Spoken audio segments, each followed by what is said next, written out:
Hi friends, அனைவருக்கும் வணக்கம். நான் பிரகாஷ் பேசுகிறேன். நம்மளுடைய சேனல் அமைதி தரும் ஆன்மீகம். இந்த வீடியோவில் நான் எதை பற்றி சொல்ல போகிறேன்னா, சுவாமி சிவானந்தர் அவர்கள் வாழ்க்கைன்னா என்ன அப்படின்னு நமக்கு அதோடைய தத்துவம், வாழ்க்கையின் தத்துவம் என்ன அப்படின்னு நமக்கு தெளிவாக சொல்லியிருக்காரு. அதை பற்றி நான் டீப்பாக சொல்ல போகிறேன். வாழ்க்கை, ஏன் மனிதனுக்கு வாழ்க்கை கொடுக்கப்பட்டுள்ளது, ஏன் அப்படின்னு நிறைய பேருக்கு அந்த கேள்விகள் இருக்கும். ஒரு மனிதன் அவன் பிறக்கிறான், வளர்றான், அதுக்கப்புறம் மடிந்து போகிறான். இந்த லைஃப்பை வெறும் அந்த ஒரு நம்ம சுவாசிக்கிறோம், அதுக்கப்புறம் சாப்பிட்றோம், டைஜஷன் நடக்குது, அதுக்கப்புறம் எக்ஸ்க்ரீஷன் நடக்குது, கழிவுகள்லாம் வெளியே போகுது. இதுக்கப்புறமா நம்ம இப்படிப்பட்ட ஒரு தேகத்தை, இப்படிப்பட்ட ஒரு பாடி வச்சுருக்கிற ஒரு ஹியூமன் பீயிங், ஒரு மனுஷன் எதை நோக்கி தன்னுடைய வாழ்க்கையை வாழ்கிறான் அப்படின்னா, பணம், பதவி, புகழ், இது மூணையும் அடையிறதுக்காக மட்டுமே மனிதர்கள் இந்த உலகத்தில் போராடிக்கிட்டு இருக்காங்க. அதுவே மனிதர்களுடைய தேவையாகவும் இருக்குது. ஆனால் இது மட்டுமே வாழ்க்கை அப்படின்னு மனிதர்கள் நினைக்கிறதுனால தான் அவங்களுக்கு துன்பங்கள் ஏராளமாக வந்துக்கிட்டு இருக்குது, மன அமைதி இல்லாமல் கஷ்டப்படுறாங்க அப்படின்னு சுவாமி சிவானந்தர் அவர்கள் சொல்கிறார். அப்புறம் உங்களுக்கு கொடுக்கப்பட்ட இந்த வாழ்க்கை பயணம் வெறும் நீங்கள் பணத்தை, பதவியையும், புகழையும் மட்டுமே ஒரு கோலாக வச்சுக்கிட்டு உங்கள் லைஃப்பை நீங்கள் முன்னோக்கி போயிட்டு இருந்தீங்கன்னா, நீங்கள் தேடிக்கிட்டு இருக்கிற அந்த நிலையான நிம்மதி, அமைதி வாழும் காலத்தில் உங்களுக்கு கிடைக்காது அப்படின்றது தான் சுவாமி சிவானந்தருடைய ஒரு கருத்தாக இருக்குது. அப்படின்னா என்ன செய்யணும், லைஃபோடைய கோல் என்ன, அல்டிமேட் கோல் என்ன, உண்மையான கோல் என்ன அப்படின்னு சிவானந்தர் அவர்கள் நமக்கு தெளிவாக சொல்கிறாரு. என்ன அப்படின்னா, ஒரு மனிதன் இறைவனை அடைய வேண்டும், காட் ரியலைசேஷன். இறைவன் யார், உண்மையான இறைவன் யார் அப்படின்றத ஒரு மனுஷன் இறைவனை நோக்கி, இறைவனை அடையக்கூடிய அந்த வழிகளை கண்டறிந்து இறைவனுக்காகவே வாழ்ந்து இறைவனுக்காகவே மடிய வேண்டும், இறைவனுடைய திருவடியை அடைய வேண்டும் அப்படின்றார். இதுதான் லைஃபோடைய goal. So the highest goal of life, the highest aim of life is God realization or self realization அப்படின்னு சுவாமி சிவானந்தர் அவர்கள் சொல்கிறாரு. இதுக்கு என்ன செய்யணும்? அப்போது வெறும் பணம், பதவி, புகழை நோக்கி மட்டும் ஓடாமல் அதோடு சேர்த்து, ஏன்னா அது எல்லாமே மனிதர்களுக்கு தேவைப்படுது. இந்த காலத்தில் பணம் இல்லாமல் எதுவுமே செய்ய முடியாது. அதனால் பணம் வெரி வெரி இம்பார்ட்டண்ட். அப்போது அதோடு ஓடிக்கிட்டு இருக்கும்போது கூட சுவாமி சிவானந்தர் மாதிரி ஞானிகள் சொன்ன இந்த கான்செப்ட்ஸையும் வாழ்க்கையில் நீங்கள் கடைபிடிக்க ஆரம்பிச்சிங்கன்னா நிச்சயமாக உங்களுக்கு மன அமைதி கிடைக்கும். அப்போது highest goal of human life என்னென்னா இறைவனை அடைகிறது தான்.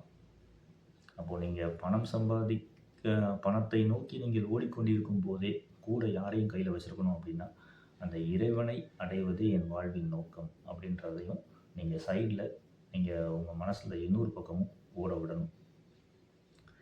உங்களுடைய கோல் வெறும் அந்த ஒரு நல்ல மார்க் எடுக்கிறது, நல்ல ரேங்க் எடுக்கணும், நல்ல ஜாபுக்கு போகணும், அதுக்கப்புறம் நல்ல ஒரு செட்டில் ஆகணும், அதுக்கப்புறம் அப்படின்னு சொல்லி போய்கிட்டே இருக்கும். இது மட்டுமே கோல் கிடையாது. இதோட ஒரு முக்கியமான ஒரு கோலையும் சேர்த்துக்கோங்க. அதுதான் இறைவனை அடைதல். அப்போது ஒரு விஷயம் நீங்கள் நல்லா புரிஞ்சுக்கோங்க. ஆன்மீகம் இல்லாட்டினா இறைவனை அடையிறது அப்படின்றது, நீங்கள் இறைவனை நோக்கி போக வேண்டும் அப்படிங்கிறதுக்காக நீங்கள் இங்கே பணம், பதவி, புகழ் இதெல்லாம் நோக்கி ஓடக்கூடாதுங்கிற அவசியம் கிடையாது. பணம் நிச்சயமாக மனிதனுக்கு தேவை, நீங்கள் அதை நோக்கி ஓடலாம். ஆனால் உங்களுடைய ஹையஸ்ட் கோல் ஆன்மீகமாக இருக்கணும் அப்படிங்கிறாரு. அதாவது இது மூணையும் கடந்து ஒரு படி நீங்கள் அதை மேலே வச்சுருக்கணும் அப்படின்றாரு. இதுதான் உங்களுடைய உண்மையான ஒரு கோல். இன்னொரு முக்கியமான ஒரு விஷயம் சொல்கிறாரு. இந்த உலகம் அப்படின்றது வேர்ல்டு அப்படின்றதே வந்து ஒரு பெஸ்ட்டு ட்ரெய்னிங் கிரவுண்ட் அப்படிங்கிறாரு. அதாவது நீங்கள் ஒரு போர்க்களம், இந்த போர்க்களத்தில் நீங்கள் மனிதனாக பிறந்துட்டீங்க. இங்கே தான் நீங்கள் இப்போது உங்களுக்கு நிறைய ட்ரெய்னிங் கொடுக்கப்படுது. இறைவன் படைத்த இறைவன் மனிதர்களுக்கு ஏகப்பட்ட சோதனைகளை கொடுப்பான். அந்த சோதனைகள்லாம் நீங்கள் வெற்றி அடையணும், பாஸ் பண்ணணும் அப்படிங்கிறாரு. அந்த சோதனைகளை கடக்கிறதுக்கு நீங்கள் உங்களை தயார்படுத்திக்கிடணும் அப்படின்னு சொல்கிறாரு. அப்போது நீங்கள் எப்படி உங்களுக்கு வர அந்த சோதனைகளெல்லாம் நீங்கள் உங்களுடைய அந்த தடைகள், உங்களுடைய அந்த தோல்விகள் இதெல்லாம் தாண்டி நீங்கள் எப்படி போவீங்க மேலே? அதுக்கு நிச்சயமாக ஒருத்தருடைய துணை வேண்டும். அந்த துணை தான் யாருன்னா படைத்தவன் இறைவன். அந்த இறைவன் எங்கே இருக்கிறாருன்னு சுவாமி சிவானந்தர் அவர்கள் சொல்கிறாரு. அந்த இறைவன் உங்களுக்குள்ளேயே உயிராக இருக்கிறான் அப்படின்றாரு. அப்போ உங்களுக்குள்ளே இருக்கிற அந்த ஒரு உயிர் சக்தி, அந்த ஆத்மாவே இறைவன். இதுதான் சுவாமி சிவானந்தர் அவர்கள் சொல்கிறாரு. நீங்கள் இறைவனை உங்களுக்கு உள்ள தேடுற அந்த ஒரு பழக்கத்தை நீங்கள் செய்ய ஆரம்பிக்கணும், தொடங்கணுங்கிறாரு. ஏன்னா மனிதர்கள் அனைவரும் மாயையினால் மூழ்கடிக்கப்பட்டிருக்கிறார்கள். இந்த உலகத்தையே அவர் வந்து ஒரு மாயைன்னு தான் சொல்கிறார். இது வந்து நிலை இல்லாத ஒரு மாயை. அவர் நிலை இல்லாத மாயைன்னு சொல்லும்போது இது உண்மையா, அவர் சொல்கிறது கரெக்டு தானா அப்படின்னு உங்களுக்கு எல்லாம் தோணும். உண்மைதான்.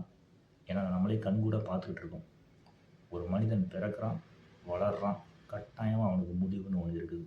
அந்த முடிவு எப்போ வரும், எப்படி வரும் அப்படின்னு யாருக்குமே தெரியாது. ஆனால் நிச்சயமாக என்ன இருக்குதுன்னா முடிவு இருக்குது. அப்போது இது நிலையான ஒரு பயணமா அப்படின்னு எண்ணி பார்க்கும்போது நிச்சயமாக இது நிலையான ஒரு பயணமே கிடையவே கிடையாது. இது நிச்சயமாக ஒரு கனவு மாதிரி தான், ஒரு மாயை மாதிரி தான் கடந்து போகுது. அப்போது இந்த மாயையை கடப்பதற்கு யாருடைய உதவி வேண்டும்? கடவுளுடைய உதவி, படைத்தவனுடைய உதவி. அந்த படைத்தவன் உங்களுக்கு உள்ள உயிரென இருக்கிறான் அப்படின்னு சுவாமி சிவானந்தர் அவர்கள் சொல்லியிருக்காரு. அப்போது உங்களுடைய முக்கியமான லட்சியம், நோக்கம் என்னவாக இருக்கணும்னா, இந்த வாழ்க்கை பயணத்தில் நீங்கள் ஒவ்வொரு நாளும் உங்களுடைய கடமைகளை செய்து கொண்டிருக்கும் போதே ஒவ்வொரு வினாடியும் இறைவன் உங்களுக்குள்ள உயிராக இருக்கிறான். உங்களுக்குள்ளே இருக்கிற அந்த உயிரே இறைவன் தான் அப்படின்றத நீங்கள் உணர்ந்து நீங்கள் செயல்படணுன்றாரு சுவாமி சிவானந்தர் அவர்கள். மேலும் ஒரு முக்கியமான இன்னொரு விஷயம் சொல்கிறாரு. இந்த வாழ்க்கை பயணம் கொடுக்கப்பட்டது உங்களுக்கு உள்ளே இருக்கிற அந்த தீய உணர்வுகள், தீய எண்ணங்கள், நீங்கள் செய்கிற அந்த தீய செயல்கள் இதையெல்லாம் கைவிட்டுட்டு நல்ல எண்ணங்கள், நல்ல உணர்வுகள், நல்ல செயல்கள் இதை நீங்கள் செய்ய ஆரம்பிக்கணும் அப்படின்னு சொல்கிறார். உங்களை நீங்கள் தூய்மைப்படுத்தி கொண்டே இருக்க வேண்டும். ஒவ்வொரு நாளும் உங்களை நீங்களே தூய்மைப்படுத்தி கொண்டே இருக்க வேண்டும். பிறரை கட்டுப்படுத்துவது உங்களுடைய வேலை அல்ல அப்படின்னும் சொல்கிறாரு.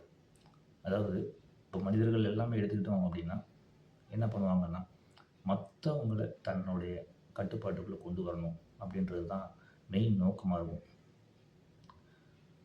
ஆனால் உண்மையான அமைதி, நிலையான அமைதி வேணும் அப்படின்னு நினைக்கிறவங்க என்ன பண்ணணும்னா, தன்னைத்தான் அடக்க வேண்டும், தன்னைத்தான் கட்டுப்படுத்த வேண்டுமே தவிர மற்றவர்களை கட்டுப்படுத்த வேண்டும் அப்படின்ற அந்த ஒரு தாட் ப்ராசஸ்லேருந்து வெளியே வரணும் அப்படின்றாரு சுவாமி சிவானந்தர் அவர்கள்.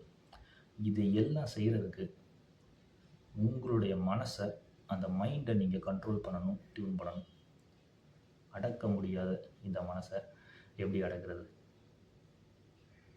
அதுக்கான ஒரே வழி தான் என்னென்னா, அந்த மனசுக்கும் மேலே ஒரு சக்தி இருக்குது. அந்த சக்தி பேர் தான் இறைவன். அந்த இறைவன் உங்களுக்குள்ளே இருக்கிறான். அந்த இறைவனால் மட்டும்தான், நீங்கள் அந்த இறைவனை கூப்பிட்டா மட்டும்தான் உங்களுடைய மனசை நீங்கள் என்ன பண்ண முடியும்னா, அந்த ஐம்புலன்களையும் அடக்கி திசை திருப்ப முடியும். இதை பற்றி தான் இந்த வீடியோவில் இந்த ஒரு நம்மளுடைய சேனலில் நான் இன்னும் வரும் வீடியோஸில் நிறையா சொல்ல போகிறேன். மெயினாக பார்த்தீங்கன்னா இது வந்து சுவாமி சிவானந்தர் அவர்கள் சொன்னது. அதுதான் நான் என்ன பண்ணுறேன்னா உங்களுக்கு எல்லாமே டீச் பண்ணுறேன்.